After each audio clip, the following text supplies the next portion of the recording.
Hi, I am Shreyash Devalkar and I will be taking you through the markets this month, triggers in the coming months, and investment opportunities for investors.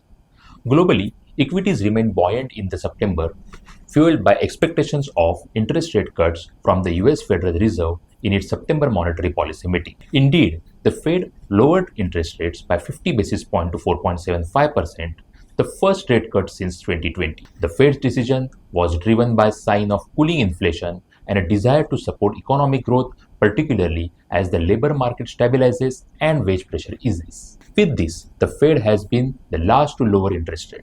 The central bank of UK, Europe, Switzerland, and Canada have been among first to lower the rates. In response to Fed rate cut, Indian equities have been trading at all-time highs, with the Sensex crossing 85,000 and Nifty 50 crossing 26,000. Triggers for the markets. Earnings season in October could be the next likely trigger.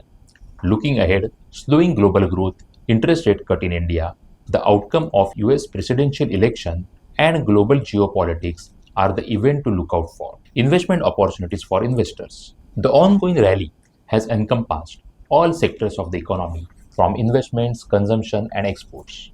Consequently, the current market feels quite expensive compared to about a year and a half ago. While there are very few pockets of value in the market, over the past 3 to 4 years, many sectors have experienced earning upgrades by way of top line and margin surprises. However, as this phase comes to close, it's unrealistic to anticipate that margin surprises will continue to happen in quarterly results for every company. Therefore, some degree of consolidation can be expected. Overall, we continue with our theme of being overweight consumption, investments, and underweight exports.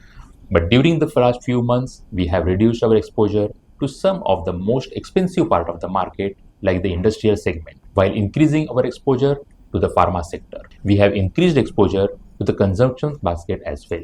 That's all for this month. Watch out this space every month for equity outlook from Axis Mutual Fund. Mutual fund investments are subject to market risks. Read all scheme-related documents carefully.